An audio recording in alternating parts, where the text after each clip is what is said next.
Amin. Shalom jemaat yang dikasihi oleh Tuhan.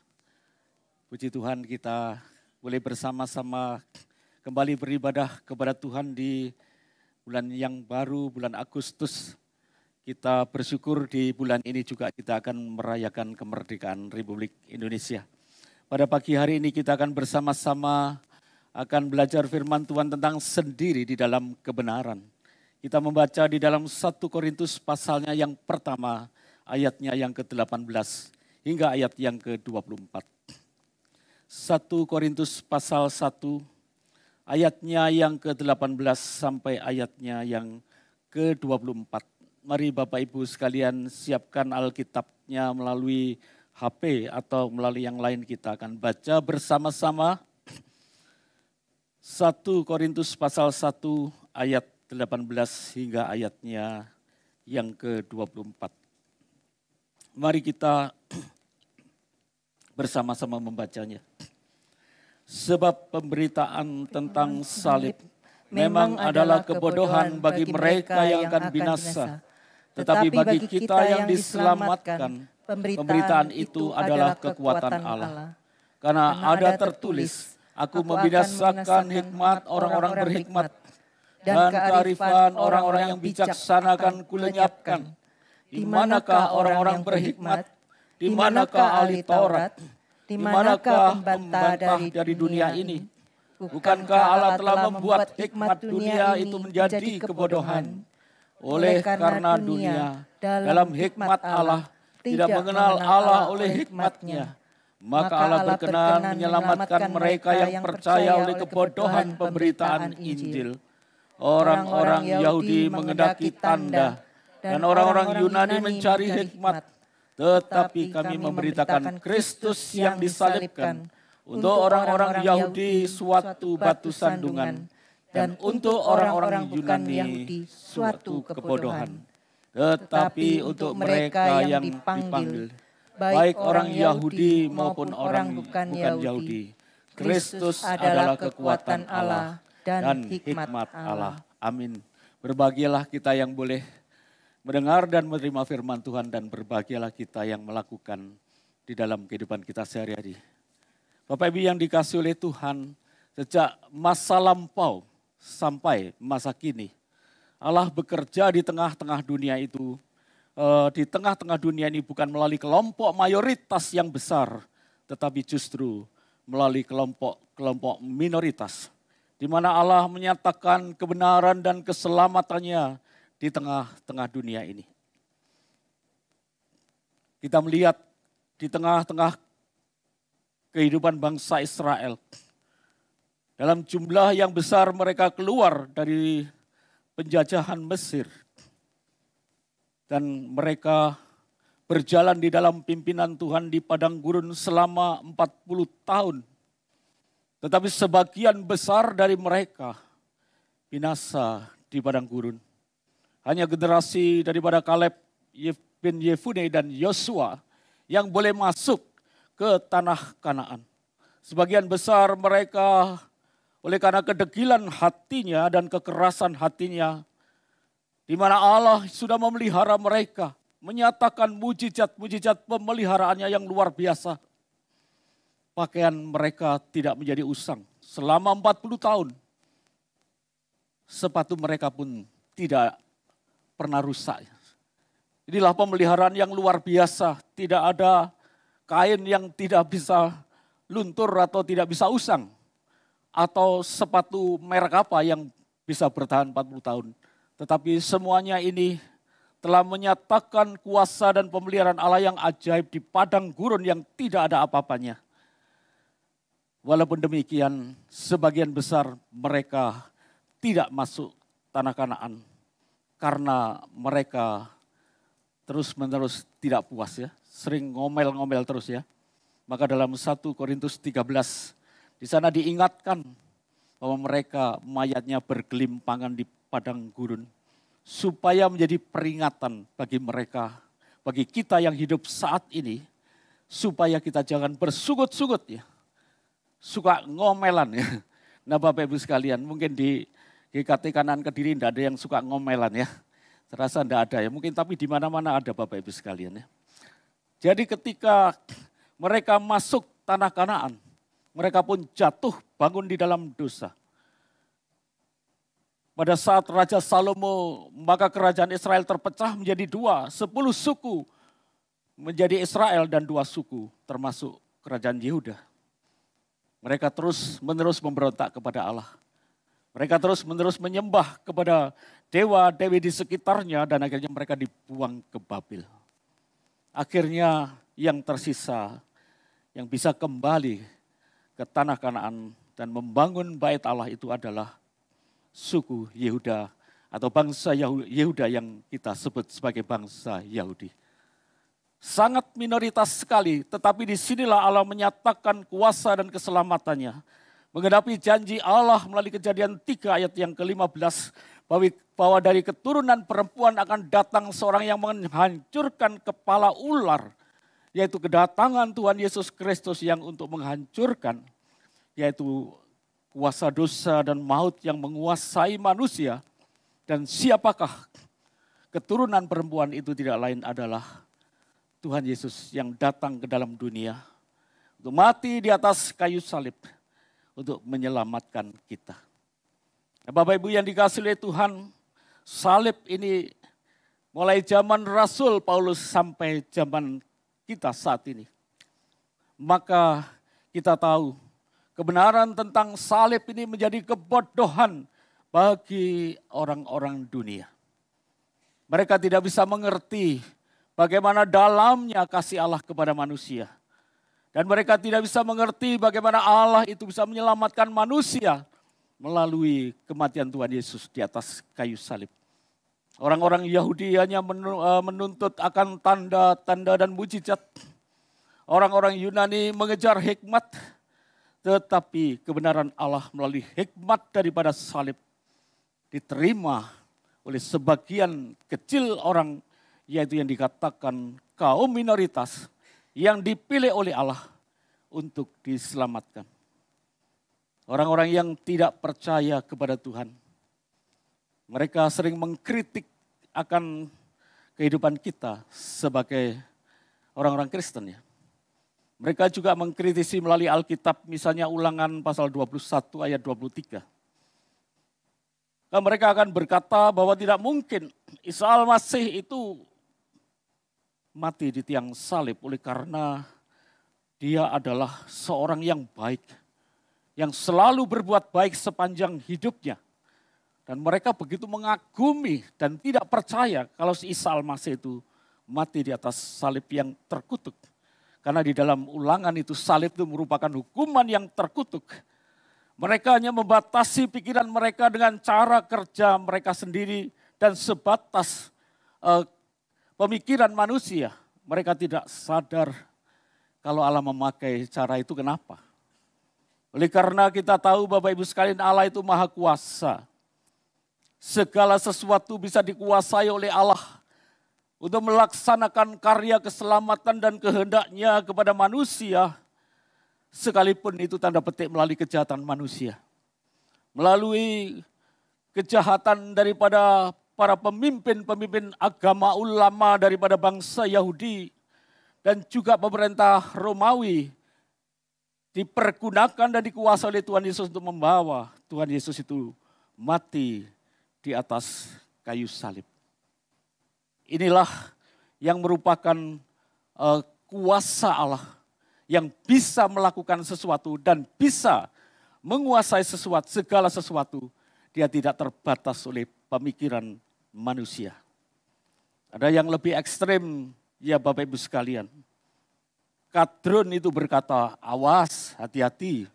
Di atas salib ada jin Kristen, katanya demikian ya.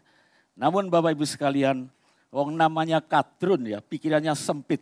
Dia tidak tahu apa-apa pun bisa berani ngomong ya. Bapak Ibu yang dikasihi Tuhan, tetapi kita harus sadar. Di atas salib itulah dua hal yang harus kita mengerti. Bahwa di atas salib Kristus, disitulah keadilan dan kasih Allah itu bertemu untuk keselamatan manusia. Supaya kehidupan manusia yang sedang menuju kepada kematian yang kekal itu akan beroleh jalan keluar, beroleh keselamatan yang datangnya dari Allah. Kita tahu ketika Allah menciptakan manusia atau ketika Allah menciptakan langit, bumi, dan manusia, maka dikatakan bahwa semuanya itu amat baik ya. Kejadian 1 ayat 31. Hubungan manusia dengan alam, hubungan manusia dengan hewan-hewan di sekitarnya, dan pada makhluk hidup yang lain itu sangat indah, sangat baik. Demikian juga hubungan manusia dengan Allah. Ia dapat memiliki hubungan yang intim, berkomunikasi dengan Allah. Allah datang ke Taman Eden dan memberitahukan kepada manusia. Betapa kita bayangkan kebahagiaan manusia di Taman Eden pada mulanya, Bapak Ibu sekalian. Keluarga yang dibangun oleh Allah sendiri, Adam dan Hawa itu merasakan kebahagiaan sejati di Taman Eden. Dan mereka merasakan kebahagiaan yang sesungguhnya ya. Kalau kita tanya pada kaum OTW kira-kira ya. Kenapa Adam dan Hawa itu berbahagia? Mungkin jawaban mereka karena tidak ada mertua gitu ya.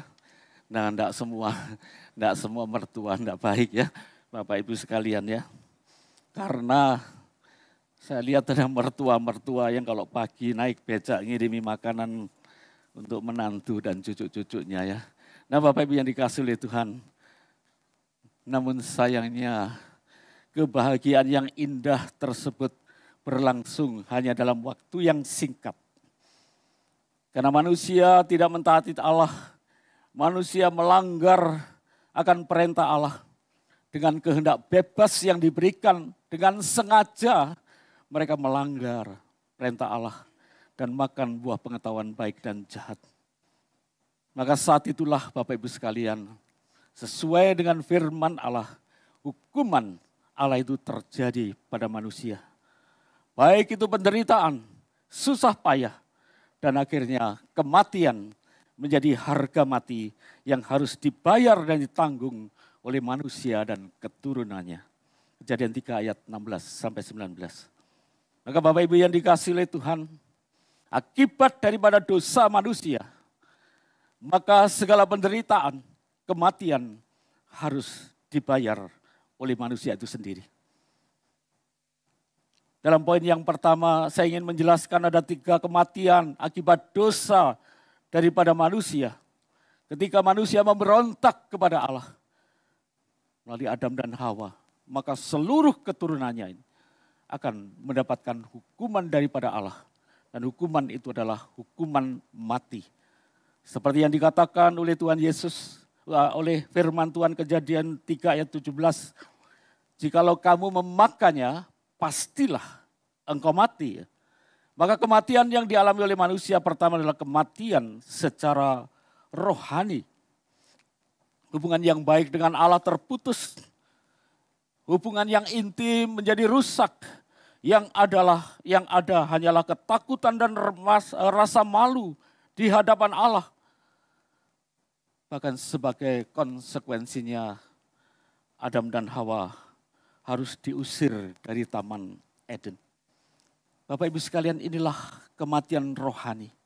Hubungan yang baik dengan Allah terputus. Ini membawa dampak kehidupan jasmani manusia menjadi lemah. Dan kehidupan manusia seperti kerbau yang dicocok hidungnya. Dibawa kemana saja oleh kuasa dosa, dia akan nurut, dia akan ngikut saja. Inilah kematian rohani yang dialami oleh semua manusia, keturunan Adam dan Hawa. Dan yang kedua adalah kematian jasmani. Allah tidak menciptakan manusia untuk mati apalagi binasa, tetapi akibat dosa manusia menjadi fana. Manusia diciptakan dari debu tanah bagi kemuliaan yang kekal karena Allah mengembuskan nafasnya. Tetapi ini debu tanah yang mulia di mata Allah berubah menjadi debu tanah yang fana, di mana manusia akan kembali menjadi tanah dan seluruh keturunan manusia tidak dapat menghindari kematian dan semua manusia akhirnya akan tunduk kepada kematian. Yang ketiga itu adalah kematian yang kekal. Bapak Ibu sekalian, kematian kekal inilah yang sangat mengerikan di mana akibat dosa manusia akan terpisah dari Allah untuk selama-lamanya dalam kebinasaan yang kekal, tanpa bisa dipulihkan kembali, bahkan siksaan yang kekal di mana ada kesakitan dan penderitaan, ratap tangis dan kertak gigi. Itulah yang pada akhirnya akan dialami oleh manusia yang berdosa. Ini bukan dongeng Bapak Ibu sekalian. Ini bukan menakut-nakuti kita, tetapi kenyataan bahwa penderitaan yang tidak terkira itu akan dialami oleh manusia dalam kematian yang kekal. Dulu selesai kebaktian itu ada bapak-bapak itu yang berkata pada Pak Pendeta yang sedang berkhotbah tentang kertak gigi, dia berkata, saya enggak takut dengan ancamannya Bapak. Katanya demikian, karena giginya sudah ompong Bapak Ibu sekalian ya. Jadi enggak ada kertak gigi pikirnya. Maka Pak Pendeta berkata, jangan khawatir nanti Tuhan tumbuhkan gigimu di surga. Bapak Ibu yang dikasih oleh Tuhan, dalam perumpamaan Tuhan Yesus saja ya. Dalam perumpamaan Tuhan Yesus tentang Lazarus dan orang kaya. Ketika orang kaya itu berada di dalam siksaan neraka itu. Dia berkata kepada Bapak Abraham, tolong Lazarus supaya dia bangkit kembali dan memberitahu ada 5 saudaraku jangan masuk ke dalam siksaan ini. Bapak Abraham berkata, sudah ada kitab dan para nabi. Bila mereka dengar, oh tidak Bapak Abraham, kalau ada orang yang bangkit dari antara orang mati baru mereka bisa percaya. Kalau dengan pemberitaan para nabi mereka tidak percaya, sekalipun ada orang yang bangkit dari antara orang mati mereka tidak akan percaya. Demikianlah kekerasan hati manusia. Jadi Bapak Ibu yang dikasih oleh Tuhan, dosa adalah sesuatu yang serius. Oleh karena di hadapan Allah sangatlah keji dan menjijikkan. Sehingga manusia yang tidak layak mendekati takhta kekudusannya.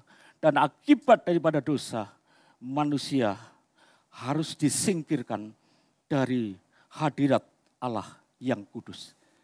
Inilah akibat dosa, kematian rohani, kematian jasmani, dan akhirnya kematian kekal. Manusia harus tunduk pada kematian ini. Lalu dalam poin yang kedua, mengapa Tuhan Yesus itu harus mati di atas kayu salib?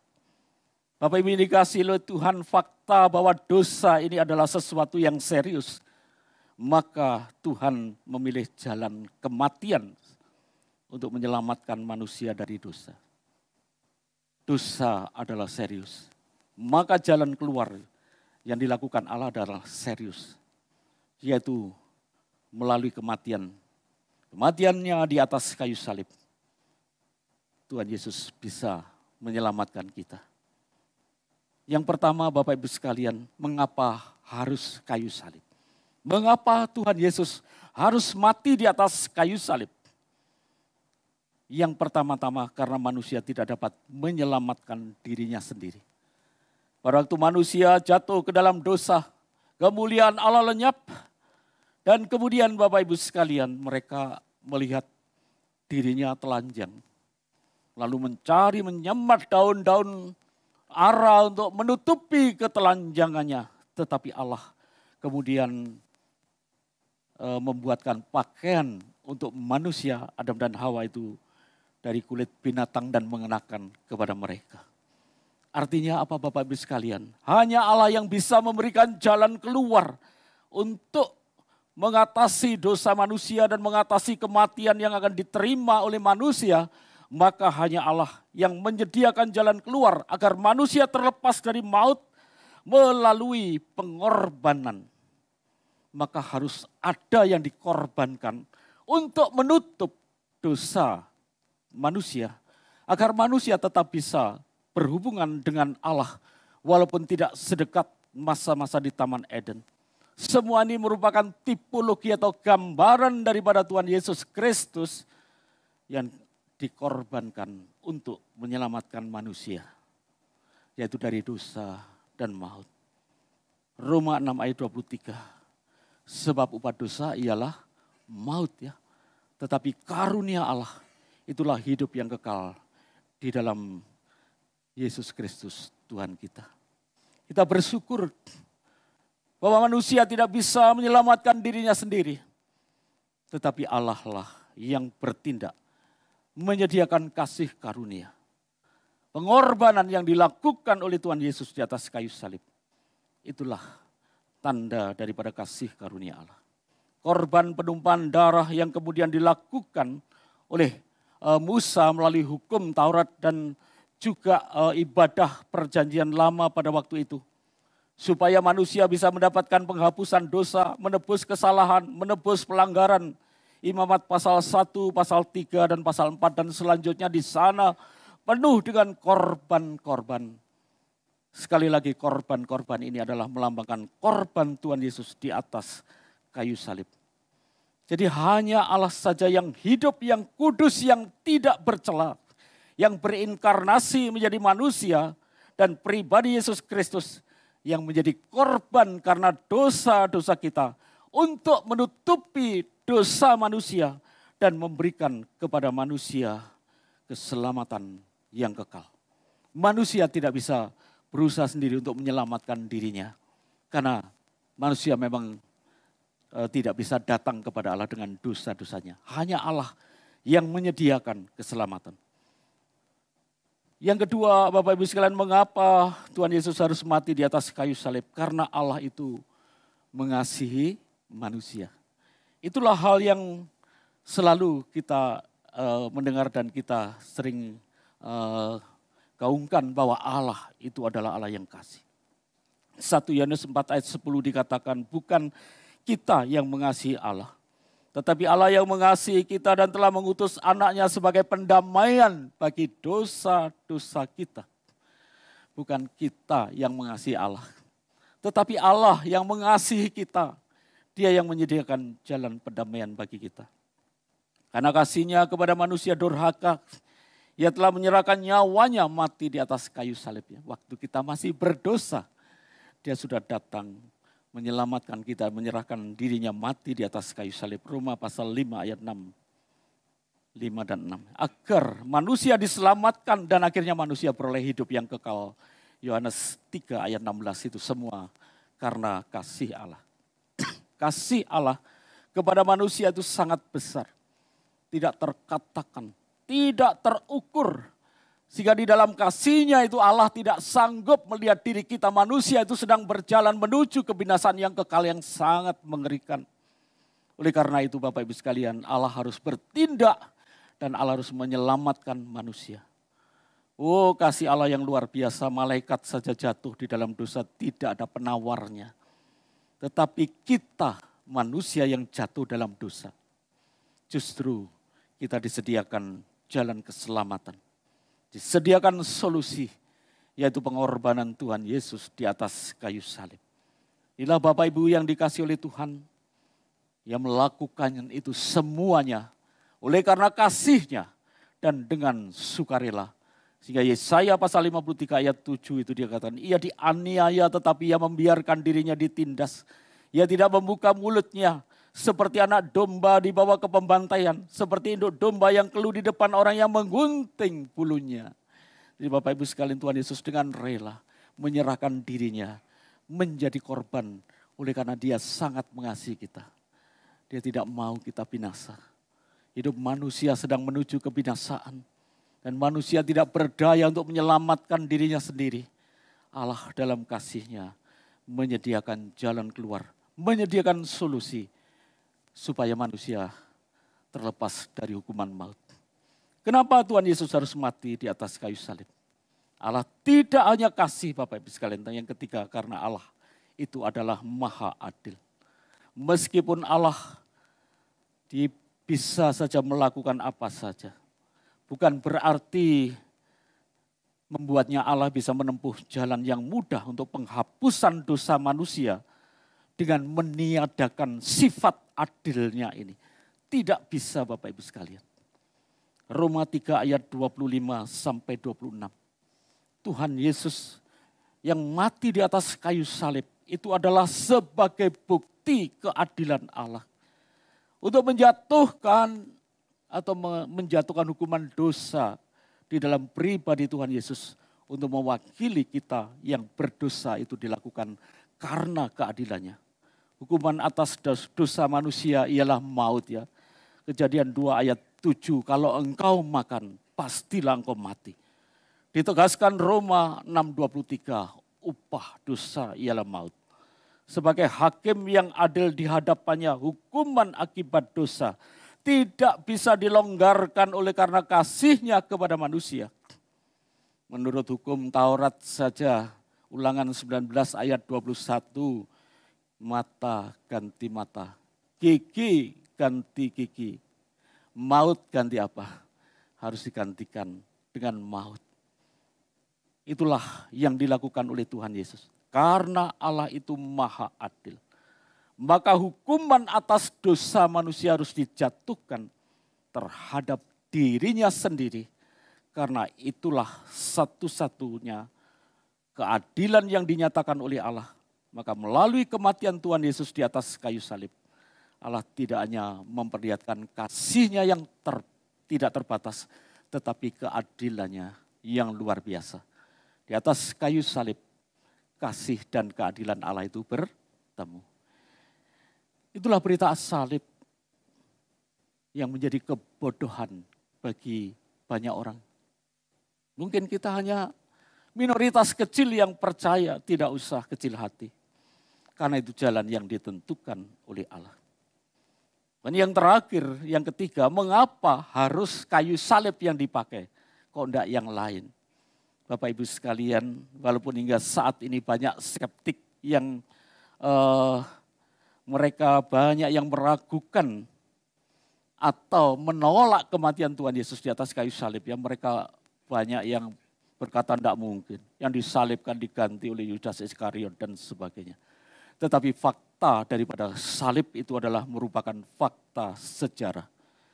Flavius Josephus, orang Yahudi, ahli sejarah dan agamanya Yudaisme, pada tahun 93 ia menulis buku yaitu Peradaban Bangsa Israel sejak zaman nenek moyang mereka. Ada 20 judul buku yang ditulis oleh Josephus ini. Dan buku yang ke-18 itu dikisahkan bahwa Tuhan Yesus atau Yesus adalah sebagai orang yang bijaksana dan sebagai Kristus. Ia dijatuhi hukuman mati oleh Pilatus. Pada hari yang ketiga dia bangkit dan menampakkan diri kepada murid-muridnya. Jadi Bapak Ibu yang dikasih oleh Tuhan, sekalipun banyak orang skeptik terhadap salib, tetapi salib merupakan fakta sejarah. Dan itu tertulis di dalam sejarah. Oleh karena itu Bapak Ibu sekalian, hanya salib itu yang digunakan Tuhan Yesus, Tuhan Allah untuk menyelamatkan kita. Mari kita lihat kenapa harus salib. Bapak Ibu sekalian, yang pertama hukuman salib itu merupakan hukuman yang dari Persia yang kemudian dipraktekkan oleh orang-orang Yunani. Dan kemudian diambil alih oleh pemerintah Romawi. Dijadikan alat siksaan hukuman bagi para budak, penjahat, orang-orang asing. Atau orang-orang jajahan yang memberontak. Dan itu jarang sekali dikenakan kepada orang-orang Romawi sendiri. Itu sebabnya kita melihat Rasul Petrus itu matinya disalibkan. Tetapi dengan salib yang dibalik. Tetapi Rasul Paulus, dia hanya dipancung oleh Kaisar Nero karena dia adalah warga negara Romawi. Jadi salib itu mengerikan Bapak Ibu sekalian. Yang kedua, salib adalah hukuman mati. Hukuman salib merupakan hukuman yang terkejam yang pernah ada di dalam dunia. Tetapi Tuhan Yesus dalam menanggung dosa-dosa kita, dia tidak hanya mati di atas kayu salib, tetapi dia sudah didera dengan cambuk yang berduri. Cambuk yang ujungnya ada timah dan kemudian ada duri-duri binatang yang ditajamkan. Atau tulang binatang yang ditajamkan atau paku-paku yang sudah merobek-robek dan menghancurkan tubuhnya. Kalau di hukum Yahudi dikatakan hukum cambuk itu tidak boleh melampaui 40 kali. Tetapi Romawi tidak mengenal belas kasihan dan peri kemanusiaan. Bapak Ibu yang dikasihi oleh Tuhan, Tuhan Yesus sebelum naik ke atas kayu salib, dia harus mengalami cambukan yang luar biasa, yang tidak terbatas. Yang ketiga, bahwa salib itu adalah hukuman yang sangat memalukan Bapak Ibu sekalian. Karena apa? Si terhukum akan digiring menuju tempat eksekusi. Dan sepanjang perjalanannya keadaannya menjadi tontonan. Supaya orang mungkin jera melihatnya. Dan ketika itu setelah didera, dia harus menjalani perjalanan salib itu. Dan setelah tiba di tempat eksekusi, maka pakaiannya dibuka. Itulah dikatakan salib itu adalah hukuman yang sangat memalukan. Dan yang keempat, hukuman salib itu merupakan hukuman yang terkutuk, ditolak oleh bumi dan ditolak oleh Allah. Sangat terkutuk. Ulangan 21 ayat 23. Maka jelaslah hukuman salib merupakan hukuman yang paling hina dan memalukan. Dan bahkan di pemandangan Allah dan manusia itu semuanya sangat terkutuk. Oleh karena itu Bapak Ibu sekalian, Tuhan Yesus disalibkan. Mengapa dia harus mati di atas kayu salib? Karena kasihnya kepada manusia. Tetapi dosa harus diselesaikan dengan keadilannya. Dia mati menggantikan kita manusia yang berdosa.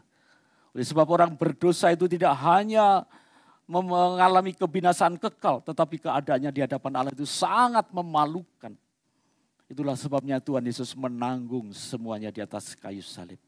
Maka Bapak Ibu yang dikasihi oleh Tuhan, Allah menghadapi dosa manusia, menyelesaikan dosa manusia karena dosa itu sangat serius. Dia pun menyelesaikan dengan serius, tidak setengah-setengah. Yang menumpahkan darahnya ganti maut yang membinasakan manusia. Ia memberikan dirinya dengan sukarela, didera dengan kejam, tidak berperi kemanusiaan, dianiaya, dipermalukan, dihina melalui penyaliban sebagai ganti keadaan manusia yang sangat-sangat hina karena dosanya itu di hadapan Allah. Yesaya 53 ayat 5. Kita sekalian sesat seperti domba, masing-masing mencari jalannya sendiri, tetapi dialah yang menanggung kejahatan kita sekalian. Dengan demikian hutang dosa manusia dibayar lunas oleh Kristus sendiri. Di atas salib Tuhan Yesus berkata apa? Sudah selesai. Sudah lunas. Yohanes 19 ayat 30 dan 1 Korintus 6 ayat 20. Bahwa kita ditebus bukan dengan barang yang fana, bukan dengan emas atau perak, tetapi dengan darah yang mahal. Disinilah Bapak Ibu sekalian, kematian Tuhan Yesus di atas kayu salib bukan keharusan sebenarnya. Itu sebenarnya kitalah yang harus menanggung. Itu adalah hal yang harus kita tanggung sendiri. Tetapi Tuhan Yesus, oleh karena kerelaannya, oleh karena pilihannya untuk menyelamatkan kita, dia tidak mau kita binasa. Itulah sebenarnya dengan rela dia menjalani hukuman salib yang sangat hina itu bagi kita manusia, agar kita tidak masuk dalam penghukuman yang kekal, yang sangat mengerikan. Dibakar siang dan malam dengan api dan belerang dan tidak ada istirahatnya. Hukuman itu berlangsung selama-lamanya. Itu sebabnya Allah menghadapi dosa manusia dengan serius. Jadi kasih dan keadilannya mengharuskan dia menjadi korban deraan, aniaya, cemooh dunia. Hingga tergantung sangat hina di atas kayu salib demi memberikan kepada kita hidup yang kekal. 2 Korintus 5 ayat 21, dia yang benar dijadikan tidak benar, supaya secara hukum sah kita dibenarkan oleh Allah melalui pengorbanannya di atas kayu salib. Hanya Yesus Kristuslah secara pribadi Allah yang menjadi manusia, yang bisa menebus kita karena tidak ada jalan yang lain. Bukan malaikat, bukan orang saleh, apalagi amal ibadah kita tidak cukup untuk mencapai surga. Apalagi patung-patung buatan manusia yang semua itu adalah ciptaan yang fana dan tidak sempurna. Oleh sebab itu Bapak Ibu sekalian, kita bersyukur jikalau kita dipilih oleh Allah untuk diselamatkan. Dan kita bisa percaya kepada Tuhan Yesus yang mati di atas kayu salib untuk menyelamatkan kita. Mungkin bagi dunia itu adalah kebodohan. Bagi mayoritas mungkin sesuatu kebodohan atau menjadi batu sandungan. Sehingga mereka jatuh dan binasa karena tidak bisa menerima hal yang diberikan Allah kepada manusia berdosa. Kita bersyukur kita dipilih oleh Allah. Ketika berita Injil disampaikan kita bisa percaya. Karena hati kita dilahirkan baru oleh Roh Kudus. Dan kita bisa percayakan berita Injil, berita yang besar itu.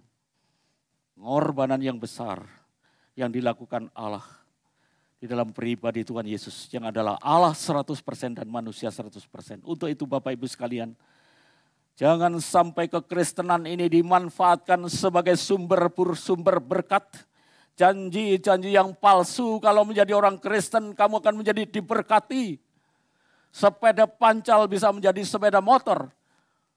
Roda 2 menjadi roda 4, nanti roda 4 jadi roda 6, jadi truk gandengan juga saudara.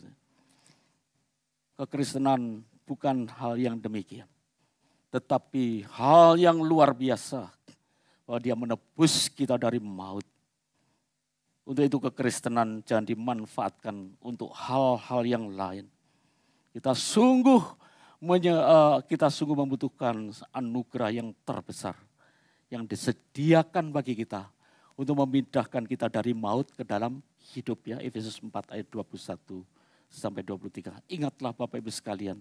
Kematian Tuhan Yesus di atas kayu salib. Itu semua seharusnya kita yang tanggung. Tetapi dia dengan rela menanggung hukuman bagi kita. Biarlah hidup kita senantiasa bersyukur ya. Dan senantiasa kita mau hidup mempersembahkan diri kita kepada Tuhan. Sebagai persembahan yang hidup, yang kudus, yang berkenan kepada Allah. Itulah ibadah kita yang sejati. Syukur kita yang sejati. Roma 12 ayat 1 dan 2. Walaupun di tengah-tengah dunia ini kita minoritas ya. Walaupun di dalam dunia ini mungkin kita sendiri di dalam kebenaran. Mungkin di tengah-tengah kehidupan kita di kampung-kampung kita sendiri menjadi orang Kristen. Janganlah kita sedih. Janganlah kita minder. Karena akhirnya kita akan menjadi pemenang-pemenang. Oleh karena akhirnya kita akan diajak masuk di dalam kerajaan surga. Tuhan Yesus yang menyambut kita dengan tangan yang berlubang. Dan dia bersyukur karena karya keselamatannya itu sudah terjadi atas kita. Dan kita akan dipeluk masuk ke dalam surga, rumah yang kekal selama-lamanya. Karena pengorbanan Tuhan Yesus di atas kayu salib. Puji Tuhan kita boleh diselamatkan. Dan puji Tuhan kita bisa percaya kepada salib Kristus. Tuhan kiranya menopang kita untuk tetap hidup dalam iman. Sekalipun mungkin kita minoritas. Tuhan memberkati kita. Mari kita berdoa.